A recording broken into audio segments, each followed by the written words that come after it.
Finally, I have in the studio my first Flydigi controller, this one here, the Direwolf 2.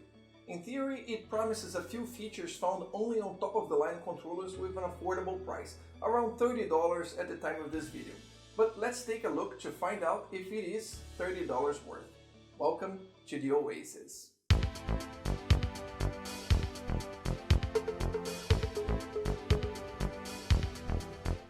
I bought this controller with my own money and I left the link in the video description. By using this link, you help the channel at no additional cost to you. The unboxing is pretty straightforward. We have a 2.4G receiver with the manual, a USB-C to USB-A cable, and the controller itself. The Direwolf 2 is compatible with Windows, Mac, Android, iOS, Raspberry Pi, Switch, Linux, and more. It's just not compatible with the Xbox and the PlayStation. You can connect over Bluetooth, physically with the cable, or using the 2.4G receiver included. This switch here is responsible for changing the modes. And while the previous model has a 125Hz polling rate, this one has 250Hz with 2.4G and 500Hz wired. Super low latency. Bluetooth mode is around 170Hz, and that's not bad for Bluetooth. Another positive is the battery. 800 mAh against 435 from the previous model is almost double the capacity. That gives you about 20 hours of gameplay, and that's a lot. But one of the things that grabbed my attention in this controller is this D-pad. It's very clicky with micro switches, and it has the 8 directions defined very clearly. And of course, the very distinct clicky sound. It sits way above the shell. It kind of feels a little bit like an analog stick.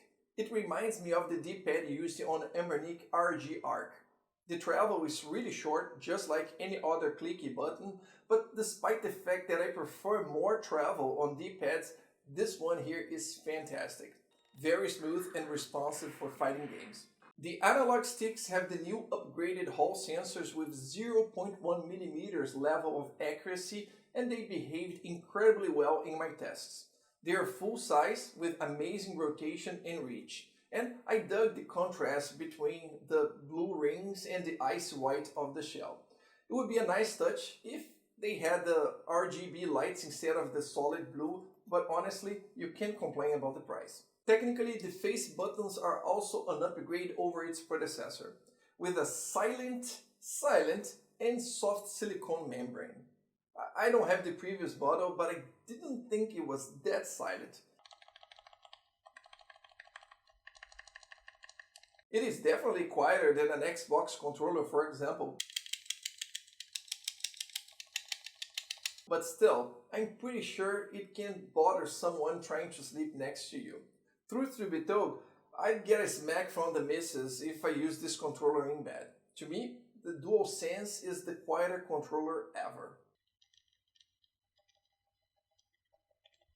Nothing special about the triggers, except they also have upgraded Hall sensors. They feature comfortable travel distance, very similar to an Xbox controller. And the additional back buttons are one more premium feature that we find here. They can be mapped using the Flydigi software, and you can set up macros like pressing A plus B and LB and record it in one of the buttons. The controller itself is really well built with a resistant plastic and a nice finish.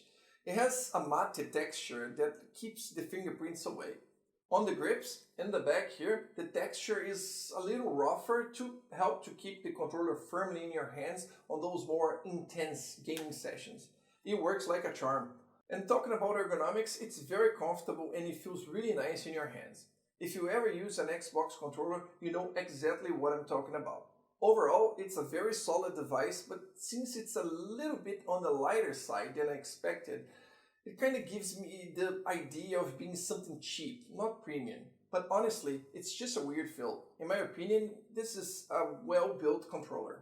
And according with Flydigi, the Direwolf 2 also has upgraded vibration motors with counterweights to provide multiple vibration sensations for more realistic feedback. I tested the game Grid 2 with my Xbox Series controller and then with the Direwolf 2. And man, what a difference. The experience is much more enjoyable on the Direwolf 2. The counterweights work really well, and when you get to a corner you feel one of the sides more. Same thing when you hit the side of a car. It's very precise and makes the whole experience much more immersive. I normally don't care about rumble, but I must admit I fell in love with this one. The truth is, my whole real-life experience with this controller was excellent. You have all the benefits of a full-size controller with responsive buttons and additional features like Hall sensor sticks and triggers, huge battery, back buttons, counterweight, rumble, and more. Games that require a bit more precision like platformers and Metroidvanias take advantage of the device with this great D-pad, and the gameplay flows naturally and responsive. Honestly, I couldn't find a reason not to recommend this controller. Now, if you want to see more than 25 PS2 games tested on the Odin 2 Max, click here.